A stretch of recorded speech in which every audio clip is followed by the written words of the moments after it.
Greetings, everyone.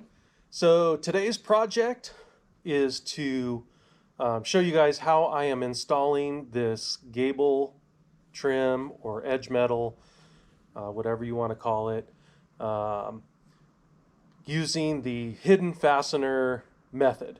I put out a couple videos on how we did the extended eave and how we put down the panels and fab the panels, and I think I have a video out there on how I did the skylights. So I wanted to show you how I am doing the hidden fastener gable trims and just finishing off the edge of the roof to make it look really nice. So let's get started on that. So the first part of the gable flashing that needs to go in for the hidden fasteners is what's called a cleat. And it's just a straight piece of metal with a drip edge kick.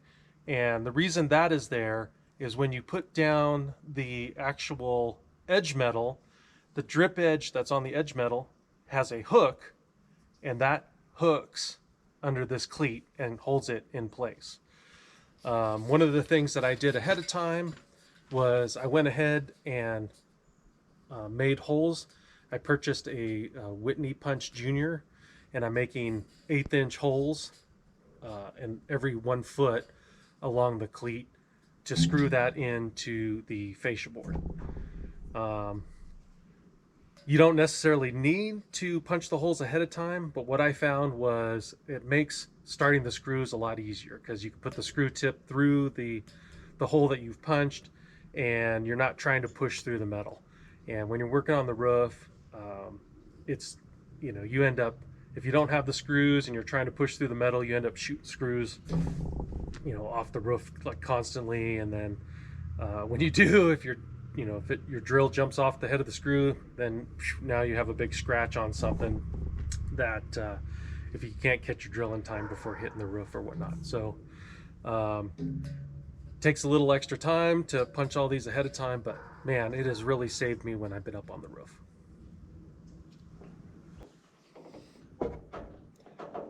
So now that I've got my cleat punched and ready to go to be screwed to the fascia, I need to determine where to actually set that cleat on the fascia board in order to make it mesh up with the edge metal itself. Because here's that drip edge that the cleat will hook on. And when I first started putting these in, I measured down, and it's 5 inches from the top to here. And so I was setting that cleat at 5 inches from this point where I've cut and folded the roof up. But what I found is this was slightly lower than the way the Z-bar that you have to put in sits on top of the roof. And the metal was really tight. And what ended up happening was it had a tilt towards the outside. I mean, I'm kind of showing you that in an extreme here, but it just didn't look very good. And so I eventually figured out that what my distance needed to be, and I started using the bottom of the roof to the top of my cleat as my measurement, which was, it turns out to be about 5/8 of an inch down from here to the top of my cleat, and that sets it in the right spot. But kind of an easy way to tell where it needs to be. For instance, this is 5 inches down. It would be on the face of the metal. So if you take a straight edge and put it across the ridges of the roof, you can then measure down and mark 5 inches down. But I also realized that 5 inches is pretty tight on this drip leg. So I've been, if you do this method, I set it just 1/4 of an inch up. Gives you a little play, and just in case you have some variables in your roof, you don't end up with it being tilted. So that 1/4 of an inch gives you just a little bit of movement up and down on the face if you need to kind of square this up so it looks nice and flat on the roof. Okay, I'm going to get that cleat mounted up on the fascia. this is a pretty hard process to do by yourself because there are 10-foot sections, and trying to hold it level and get the screw driven in. And if this was a wood fascia, it'd probably be a little bit easier because the screws would go in a lot easier. But the hardy, it's pretty hard stuff, and getting the screw started in these is a little more difficult, and it's kind of slippery too. So the cleat will move around on you. So I'm going to try to get those done. So let me see if I could do it without messing up.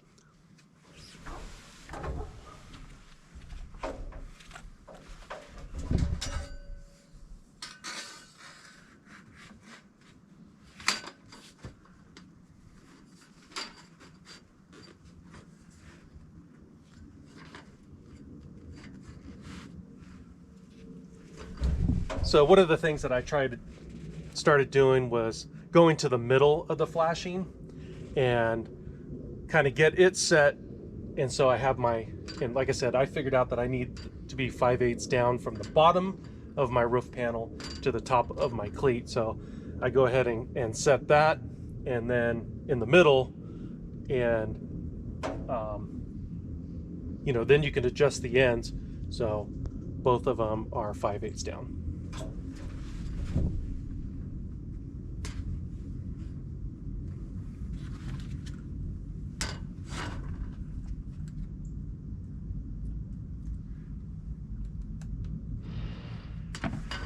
So it already moved on me, so I got to reset it again. All right, I think I'm ready now.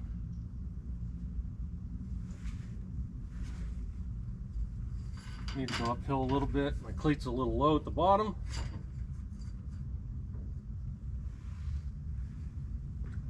All right, that looks pretty good. There you go.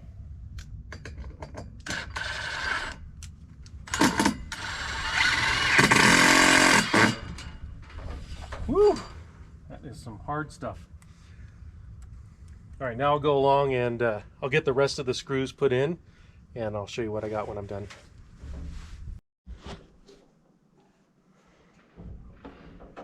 So here's an example of how this cleat works to hold the edge metal.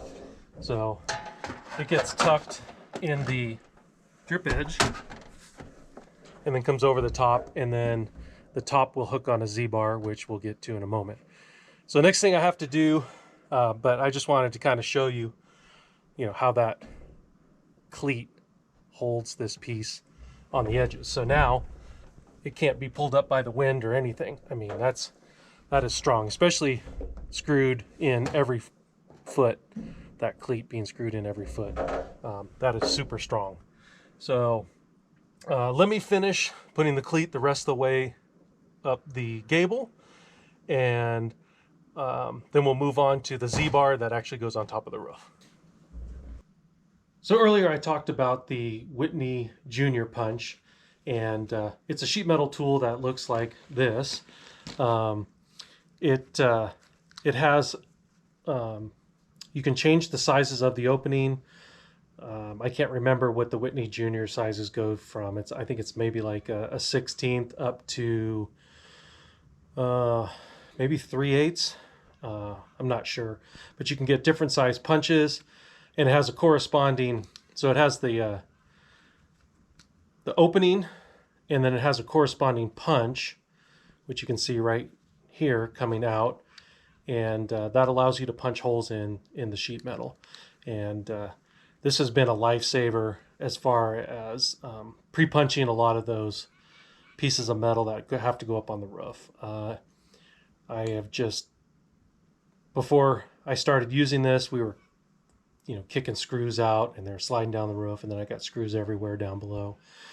And this definitely helps because your first piece of metal has the hole in it, so it's going to hold the screw in place while you're driving it through the second piece of metal or into your fascia or whatever. So that is the Whitney Junior punch. So the last little bit of cleat to go up that gable end needs to be about 8'5" long. I mean, it doesn't have to be perfect. I am going to butt it to the one below, and then I'm leaving a little bit short at the top where I'm going to make that that miter joint where the two pieces overlap. So, you know, it probably is about 8'6.5" or 8'7" total.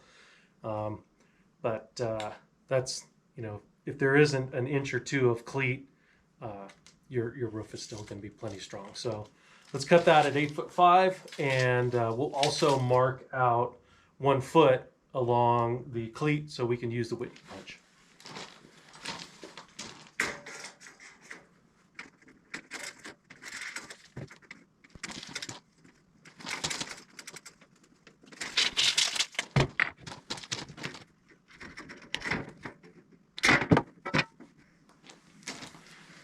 So 8 foot's right there. So I'm going to move this screw hole up when I get ready to do when I use the Whitney punch to make holes, just so I don't have two screws, you know, 5 inches apart. So let's go ahead, and what I've been doing with the Whitney punch is I set the depth so it's pretty far down. One of the things I was concerned about, if I put the screw hole too high on this cleat, there's a chance that it could, if there was a strong enough wind, it could, you know, rock the cleat possibly. So I've been trying to set them, you know, at least below halfway down. So I have the depth setting on the Whitney punch because you can adjust the depth of where you want to punch that hole. I have it almost all the way at the deepest setting, so the holes will be kind of about, you know, 1/3 of the way up from the bottom of the cleat itself.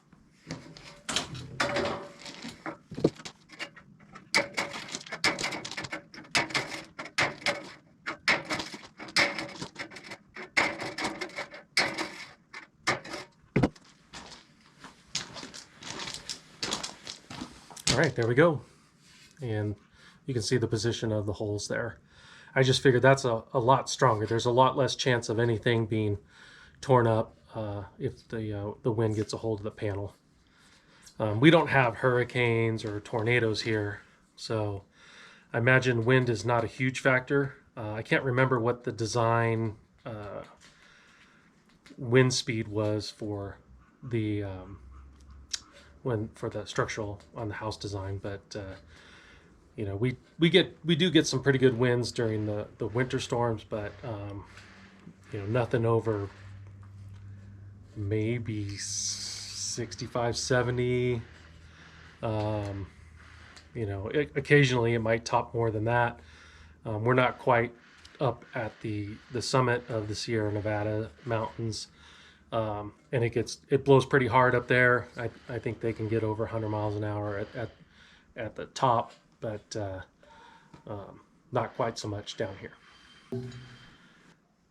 So another thing I learned along the way is after I get the last section of cleat up on or measured, and I come down to fabricate that, at the same time I'm also fabricating a 10-foot stick of the Z-bar to go on the roof side to hold the gable flashing.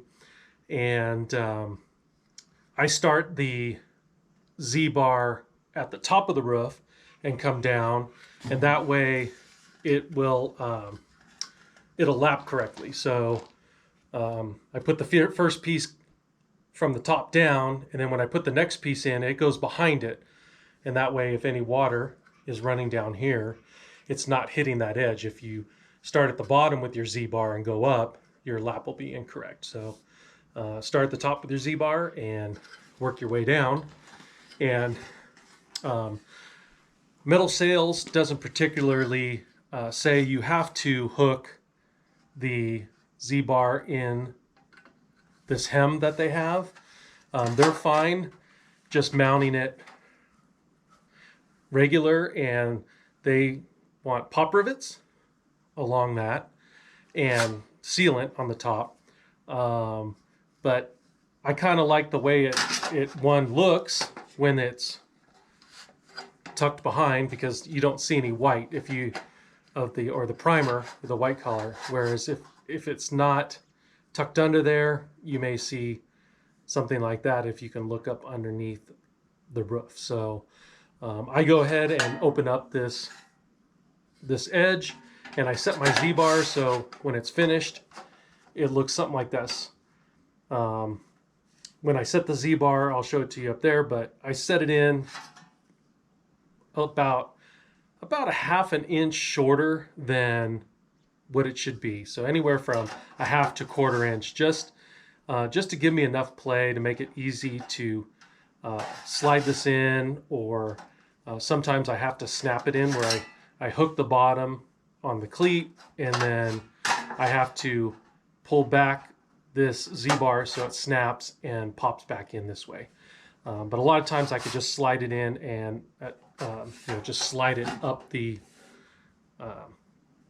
gable and to get it to hook in. So I'm going to go ahead while I'm down here now, like I said, and I'm going to prep a 10-foot stick of the Z-bar.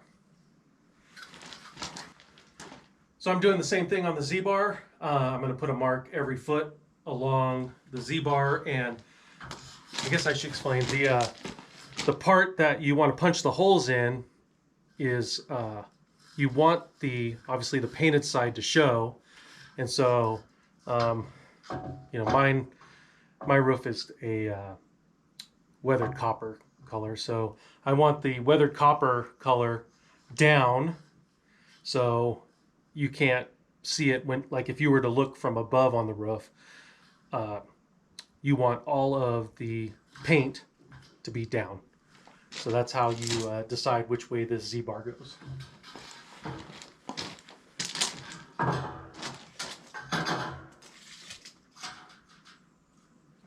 And if I didn't say it, I'm doing the same 1 foot marks for my Whitney punch holes.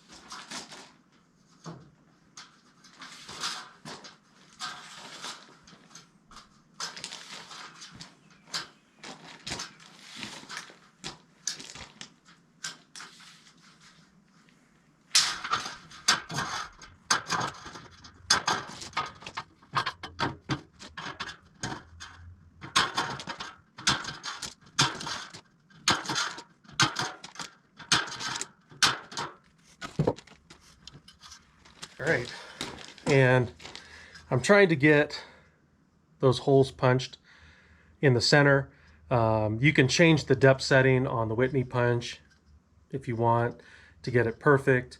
I've just been trying to eyeball the punch when it gets set in, and the reason I want it in the middle is this gets a layer of the double beaded butyl, and so I want a bead on each side of that hole, and I want the screw to go through the center of that butyl. And here's what the double beaded butyl looks like. It's a flexible sealant, and it was, I used it extensively on this roof, as you've seen in previous videos.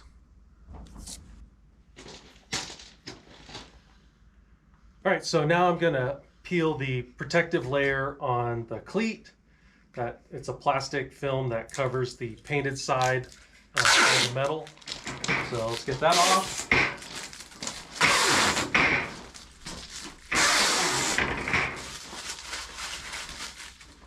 And same thing with the Z-bar.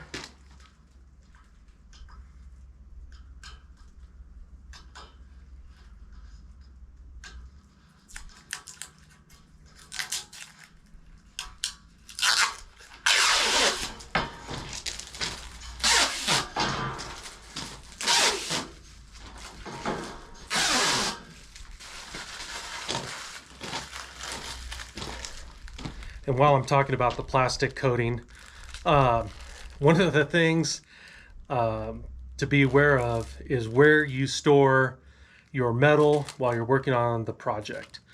You definitely want it in the shade. If you don't have shade, get tarps to cover up your metal. The longer that this plastic is exposed to sunlight, the harder it is to peel it off. I had a couple of pieces of the ridge cap that were exposed out in the sun for several weeks, and the very top one was nearly impossible to get the plastic off. It was coming off like when you're peeling skin of a sunburn. I mean, just little teeny tiny pieces. Eventually I got a product, it's called Goof Off, that you know, for getting sticky stuff off. It can get paint off things and other things. And I tried a little bit of that on the roof, and it wasn't damaging the painted side, the coating. And so but even with that, it was about I saved that piece for last because it was so difficult to cut. I had about a 6-foot piece that I needed to cut from that that ridge, and I think it still took me an hour to get this stuff off, even with the Goof Off that was breaking up the glue or whatever that holds this on. So learn from me. Keep all your metal roofing materials that have plastic coatings on it in the shade, covered up with a tarp at all times. All right, let's get the double beaded butyl on the Z-bar.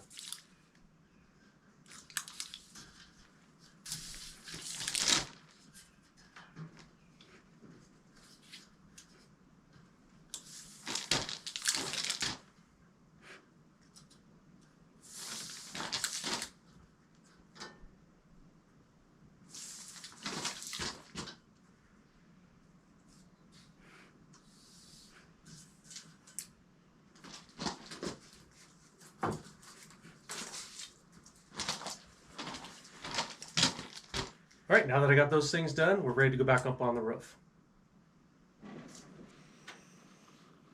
All right, so I've peeled off the backing on the double beaded butyl, and I'm gonna set my Z-bar starting at the very top, and I've got marks 2.5 inches in from the edge of my roof metal, and I want to get this set.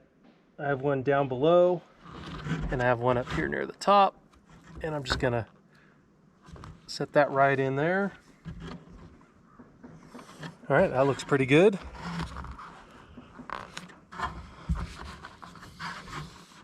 And now I'll go ahead and put those screws every foot where I had pre-punched the holes in the bottom of the Z-bar. And it looks like my Z-bar placement is pretty good because it's just inside of the other piece of gable trim that I have coming up, so that'll match up nice when I put this side in. All right, so the top piece is all screwed in, and now I'm just going to get the measurement for the last piece, and I'll go fabricate that up. And I'll also fabricate up the first section of gable trim, and when I install that, you start at the bottom and work your way up. That way you also have the metal lapped in the correct alignment.